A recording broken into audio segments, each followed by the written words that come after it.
What up, Cavs Nation? I'm your host, Ethan Sands, and I'm back with another episode of the Wine and Gold Talk podcast. I'm joined by your favorite beat reporter, Chris Fedor. First and foremost, Chris, did you have a chance to stop by any spots today in DC? I did, yeah. I had a great lunch. I actually went to lunch with Joe Varden from The Athletic, my buddy. I can't remember the name of the place. Jeez, oh man. There's just way too much happening in my life right now. What is it called? Founding Farmers. Okay, that's a good one. Yeah, it was terrific. Like a farm to table spot. It was really, really good. And they had this fancy sparkling water. And you know me, Ethan. I am a fan of all sparkling water. It was specific to them. They had a daily special of the sparkling water. And I think it was like citrus mint. Oh, no sugar, deliciousness. I can't go into the sparkling water with you because we have varying opinions on that. But I am glad you got to go to a spot. A little disappointed you didn't go to Chaplin's, but it's okay. Yeah. Save it for next time. But I'm glad you had a good time and they had your special fancy water. But Chris, let's get into Wednesday's game between the Cavs and the Wizards, which is why you were in DC. And it was more interesting than I was expecting. Okay. The Cavs end up pulling out the win in the district, but the Wizards definitely put up a fight. It came down to a fourth quarter surge that separated the two teams, and it was surprising that it was such a close game a majority of the contest because of how effortlessly Donovan Mitchell and Evan Mobley seemed to be scoring, but the Wizards had a more spread out offensive attack with Kyle Kuzma leading the charge. What were your takeaways from tonight's matchup, Chris? I'm actually going to turn this around on you. To me, there were two critical things that happened in tonight's game. It's February 7th. It's against the Wizards. You try not to make too big of a deal about these kinds of games. At this point, Ethan, teams are exhausted. They're just trying to get to the All-Star break. Performances are going to fluctuate. But two key things happened related to the Cavs. And I'm curious if you picked up on them as well. Well, one of them is my next question, and that is being that Caris LeVert didn't play in the second half. But I don't know if I know the second one off the top of my head. So the Caris LeVert one is important because it ties into tomorrow's trade deadline to me. The other one is Darius Garland finishing the game, playing meaningful minutes in the fourth quarter, and playing well at the end of the game. He was frustrated throughout the game. He wasn't making shots. He wasn't in the flow offensively. It seemed like he was a half step behind again. And I talked to Darius in the locker room about just how difficult it has been to reintegrate into this team that was in a great rhythm, in a wonderful flow. And like he's so important to their success. He's such a big part of this core. And now you've got a core guy who's trying to find his fit. Like it's been difficult on Darius, and his play has reflected that. But in the fourth quarter, he played 8 minutes. He scored 8 points. He was a +6 in those 8 minutes. And he just looked more like himself. He was more aggressive. He was more sure of himself. And I think it was important for JB and Darius's teammates to see Darius come through in that fourth quarter situation. And there was a moment throughout the course of the game where Donovan Mitchell kind of grabbed Darius by the shoulders and encouraged him. And he was trying to tell him, hey, just be you. Don't try to be anybody else. Don't overthink it. Just be you. And I think the way that Darius played in the fourth quarter is really important for him moving forward. And I think it's going to do, this remains to be seen, but everything that he said to me after the game, he feels like that could be like a springboard moment for him going forward. Yeah, and it's not like we haven't seen Darius perform. Like in his first game back, I believe he had 19 points in the win, and he was trying to make the most of every single minute he was on the court. I don't think before the season started I had seen him guard somebody full court when it wasn't in a press situation, and he was doing that. And he was trying to get active and trying to throw everything at the defense and the offensive end that he could to make the minutes worth it. And I feel like a lot of the fans that have been complaining about his production don't really understand how different it is to play in an NBA game, one, rather than just practicing, and two, to go from not being able to do anything activity wise when you are playing at the highest level of any sport and then have to come right back and not only be in the starting rotation, but for your teammates, your coaches, the fan base to look immediately and be like, all right, you better do something or we going to say we got to trade you. And that's more so the fans rather than the coaching staff and those kinds of things. But yeah, Darius tonight, to me, I saw Donovan give him some encouragement, and then I also saw him afterwards after he went and got himself a bucket on a not fadeaway, but fade to the side 3-pointer. It was like, okay, you remember how to do this, right? You're back now. You're back on the horse. And it's really eye-opening to see how much Donovan has kind of reached into the players that he's been playing with this year. And obviously we saw it a little bit last year, but the leadership role that he's taken. And I think you also have to give credit to Max Strus because like we've said on multiple podcasts, his mental fortitude kind of brings everything to a different level. And I think Donovan's fed off that as well this year when it comes to being a leader. When it comes to Darius, it hasn't been about him having the wrong intentions or anything along those lines. He has the right intentions, but he's trying to learn how to play this different style. He's trying to learn where he can best fit within this group that started going on a roll when he was sidelined and Evan Mobley was sidelined. So it's not about like Darius wants to do his own thing. Darius doesn't want to be a part of a team. Yeah, he wants to be a part of the team. He wants to close games. He wants to perform when he's out there. He's just trying to learn how to do that with this iteration of the team. And it's not easy because he's being asked at times to do different things than what he has grown accustomed to throughout his entire career.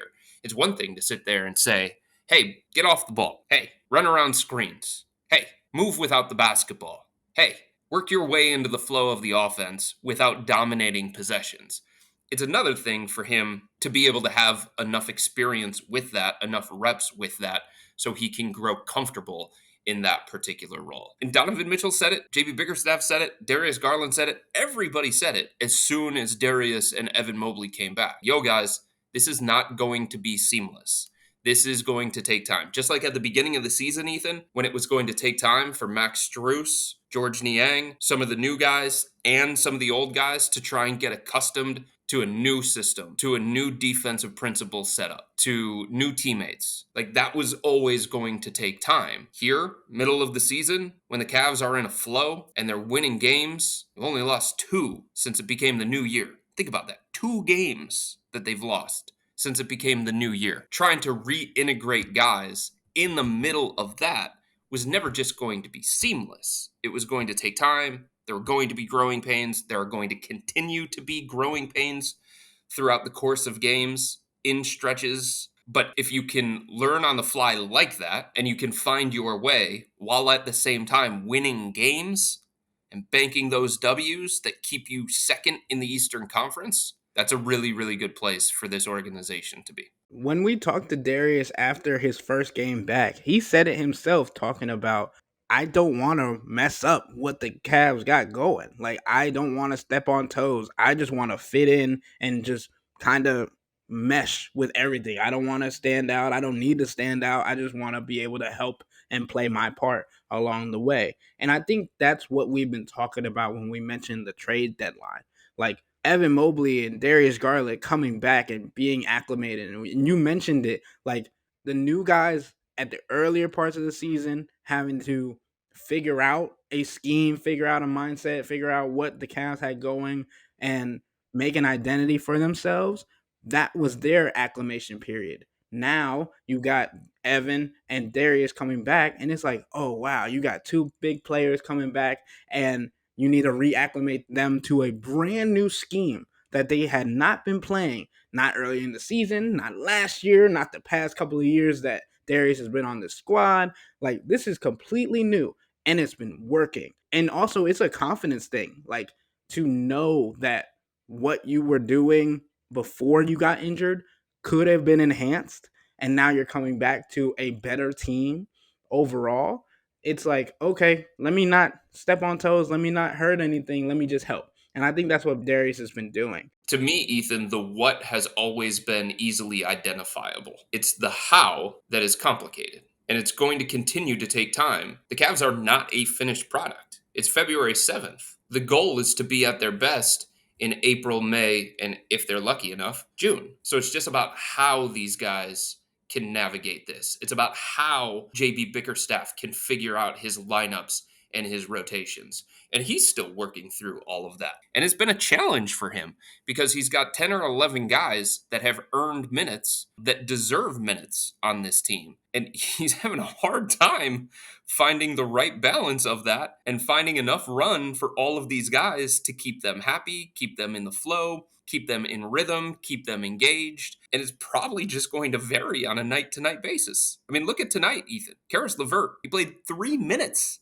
in the second half of a game after he was pretty productive in the first half. That's what I was about to get into. Like, you mentioned wanting guys to be happy and being okay with their minutes. And I don't know if anybody saw this, but when Caris LeVert hit one of his quarter ending buzzer beaters and he went to the stands and was looking at who he told me was his brother and screamed out, "Put me in the effing game," I was like, okay. And I talked to him afterwards. I was like, go back and watch the tape, dog, because I don't know if you know what you said, because some players just black out in the moment. But make sure you go see that. Remember, like, this is how you was acting.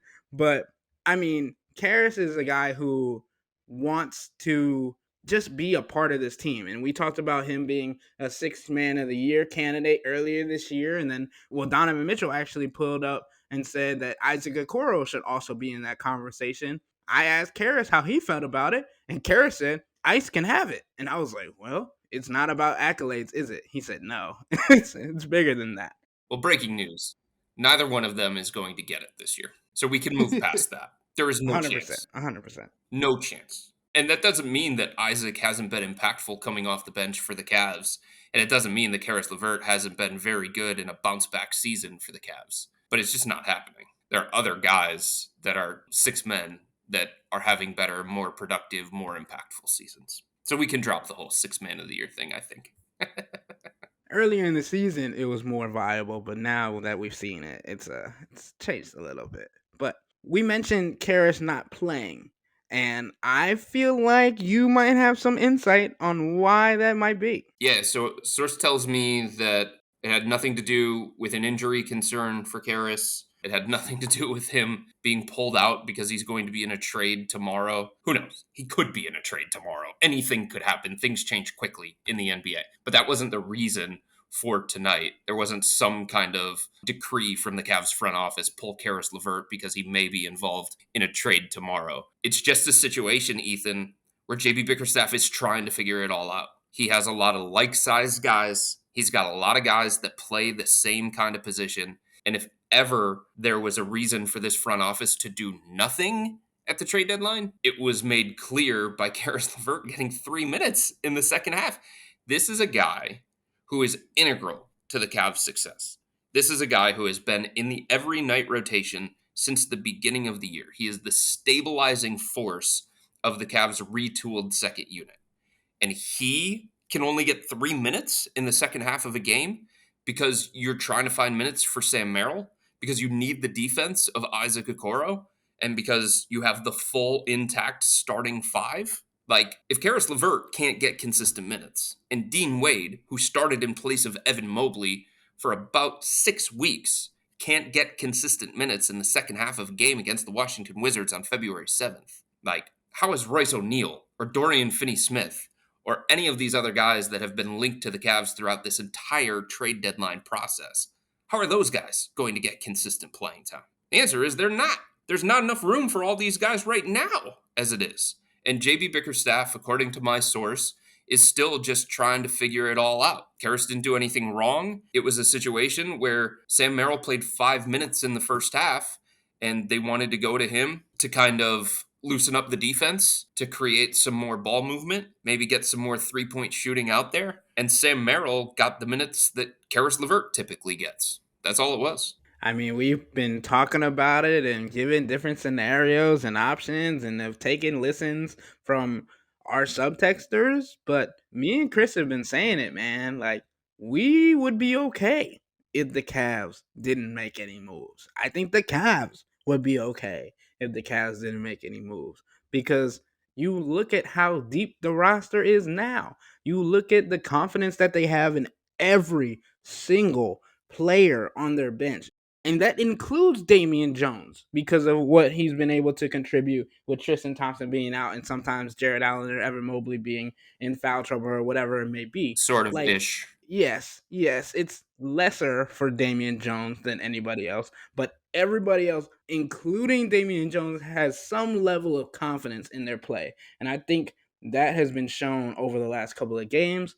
And it proves that the Cavs don't really need to make moves. And it could disrupt the chemistry that they have in the locker room if they make a wrong move. But we're going to take a quick break, but I got to put our subscribers on to something new. For our listeners, if you like food and drinks, and who doesn't, cleveland.com is breaking new ground with our lively new podcast about dining and drinking in the greater Cleveland area. The hosts talk about the latest foodie happenings, joined by the most in the know experts in town. It's called Dine, Drink, CLE, and you can find it anywhere you download podcasts. Give it a listen, quench your thirst, and feed that appetite. When we come back to the Wine and Gold Talk podcast, we're going to discuss the trade deadline and the Cavs' current success and how they can maintain it.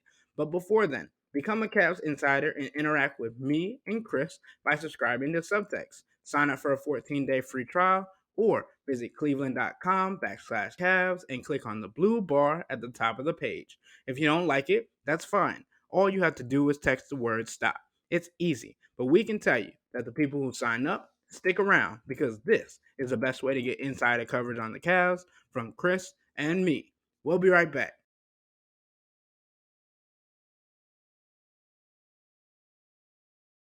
All right, we're back.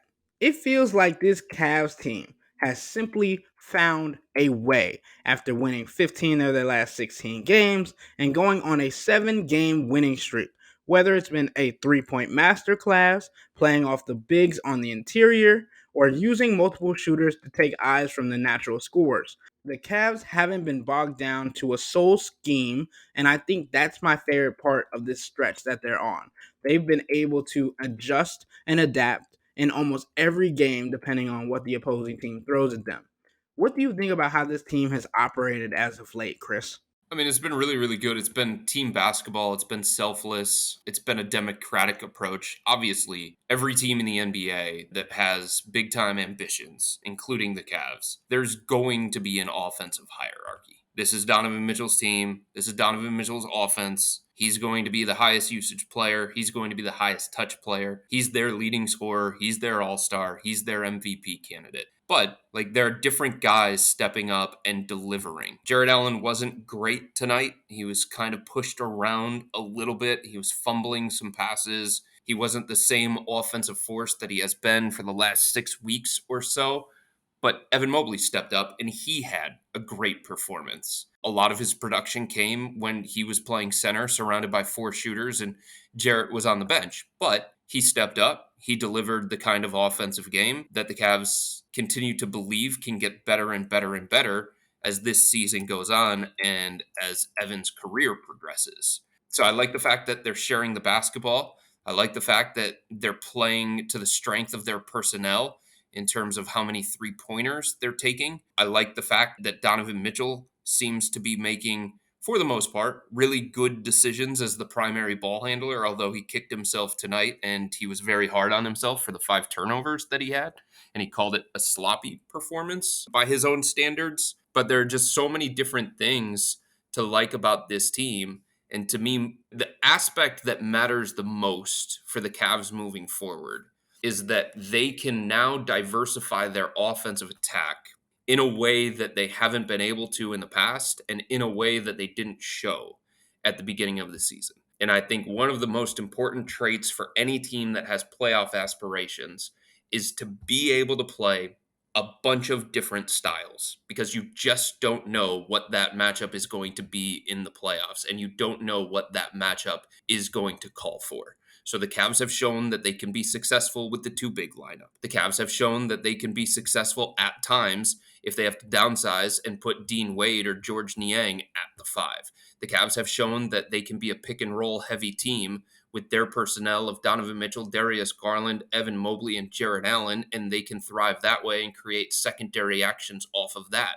They have shown that they can be a team that can play through Jared Allen or Evan Mobley at the elbow, make them an offensive hub, and run actions off of them, use them to trigger some things. So to me, while they're doing that, they're staying the same consistent defense that they want to be. That's their identity, defense first. And their offense has gotten to a more dynamic level where it's getting closer to what their defense is. It's not as drastic of a difference between the two ends of the floor. And you talk about being able to add to an offensive game. Chris, Evan Mobley had two threes again He sure tonight. did. 2 for 2. Oh my goodness, man. And those shots look pure. It Yes. always scares me a little bit because he like thinks about it while he's going into his form. And I'm like, dog, just shoot it. Please just shoot it. Just shoot it. So funny story today, Ethan, from shoot around. We're on the court and we're waiting for the guys to get done taking all of their shots so that we can talk to whoever it is we want to talk about before they get on the team bus. And as you know, covering shoot around, Evan is usually one of the last guys on the floor. He's taking as many shots as he can up until it's time to get on the team bus and go back to the hotel. So I'm walking from one baseline to the other baseline because I want to sit down with Jared Allen, and he's completely on the other side of the court. So as I'm walking down the sidelines, Evan dapped me up, and the ball that was passed to him from one of the coaches went to me because they didn't realize that Evan was having a brief conversation with me. They thought he was still taking his shots. So the ball went to me. I flipped it behind my back like a saucy point guard would. And I said, "Get me that assist, Evan." And he was at the 3-point line. So I said, "Get me that assist, Evan." And from the corner, he splashed it. And as it was going through the hoop, he was like, "I got you." That was my first NBA assist. It Oh, counts. this man, Chris. It counts. It counts, even though it was that shoot around against air, shooting workout for Evan Mobley. I'm counting it. That's my assist. I passed it to him, and he made the corner 3-pointer. He did it just for me, or something like that. Bottoms needed. I mean, hey, Chris, Evan is a soft spoken but very polite person and like so fun to be around. And even if he's not saying much, he got his facial expressions that'll let you know what he's thinking. So I really like, I can picture that in my head going through it. And I was hoping he was going to do something silly just because it was like nobody else on the court, like a little Steph turn around while the shot's going in. But he's saying I got you is definitely more Evan. That's what I'm saying too. Like, again, small moment at shoot around. It was a fun moment at shoot around, but it speaks to the confidence that he has in that 3-point shot, right? He feels good. That he's worked for. He's worked hard at it and he feels good with it. And if you saw after one of the threes that he made, I think it was the first three that he made, he splashed it. It was in rhythm, it was with confidence, and he did his own little 3-point celebration because he was so proud of himself. Like he's feeling himself as a shooter right now. And that is dangerous for opponents. And that, as we've talked about, can potentially take this offense to a completely different level. And hey, Jared Allen got a three up too. We're not gonna talk about that one Yeah, though. that one was. But he had mentioned in the post game against the Kings, talking about, well, maybe it's my turn. Jared, my dude, we love you on this podcast. Stick in the paint, stick in the free throw line, do your little midi jump shots. Those surprise defenses. You don't need to be on the 3-point line. It's okay.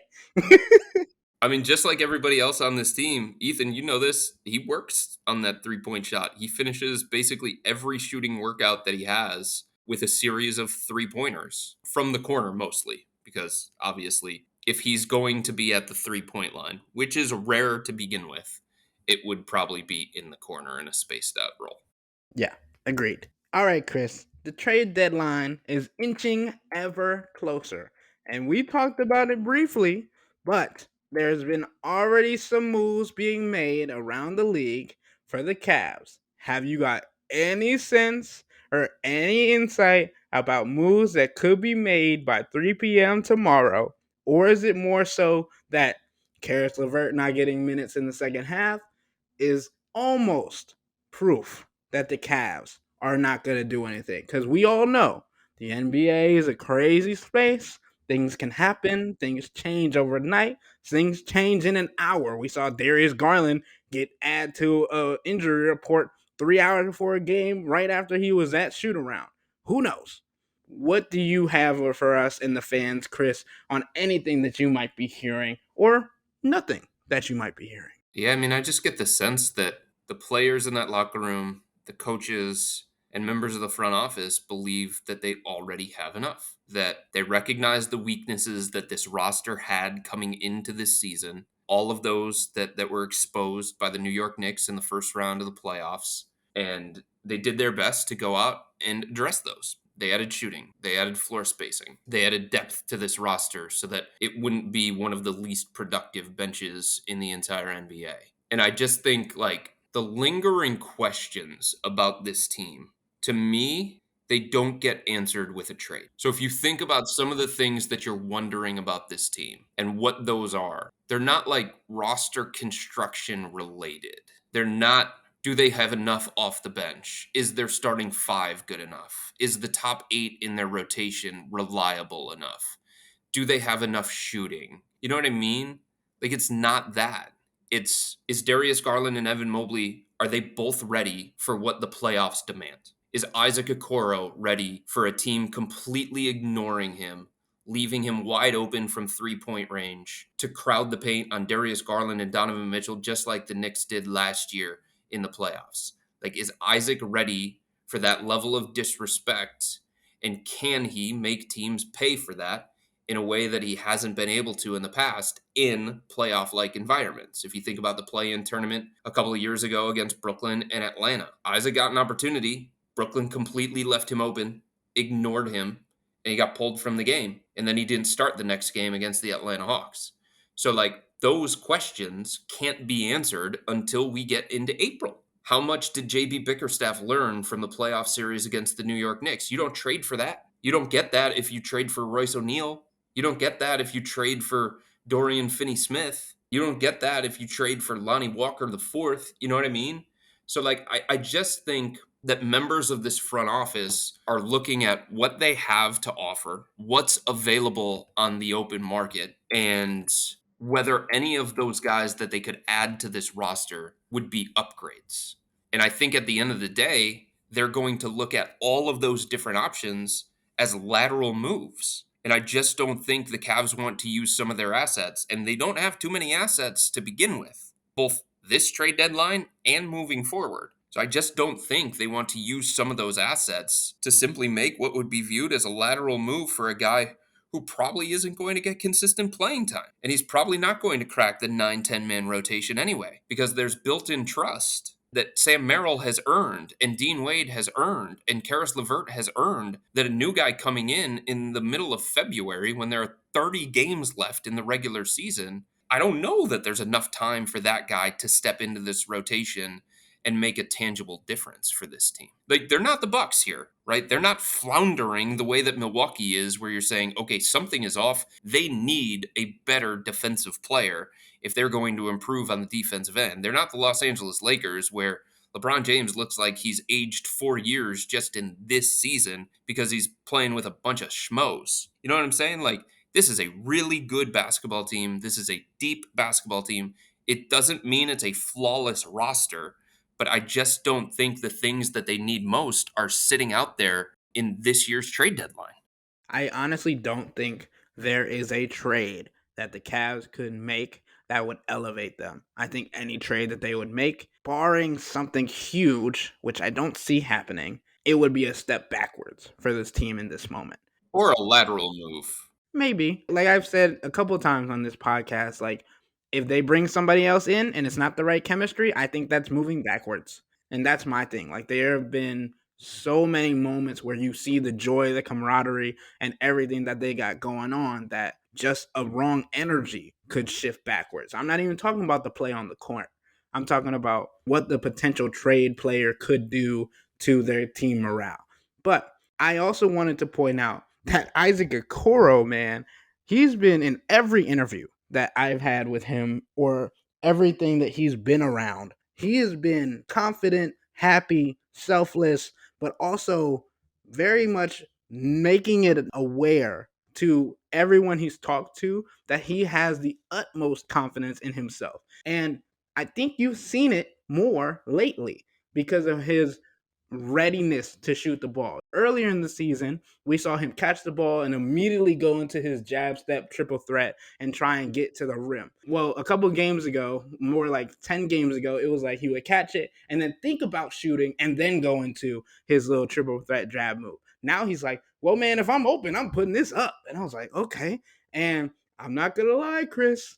I thought he was going to come back to Cleveland after that little road trip that they had and get his braids redone, but he didn't. Nope. And he's been playing with the hair out for a little bit, much longer than Caris LeVert did. I think it might be the hair. He might have to keep it out.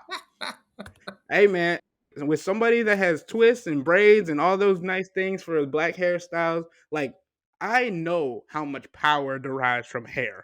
Like, and that's how I live my life. Like, There you go. when I had to cut my hair short, man, oh my goodness, I was like, I look like a meatball. Like, I gotta get my hair back. And him having his hair out, maybe, especially during Black History Month, it might be giving him some extra power. I don't know. Might just be me. Hey, Isaac deserves a lot of credit for the steps that he's made as an outside shooter. He's shooting a career best from 3-point range. He's shooting around 40% on catching 3 shot opportunities. So that's really, really good. It's still on low volume, though. And when it comes to the NBA, to me, volume, not shooting percentage, creates gravity and changes how a defense is going to approach that assignment.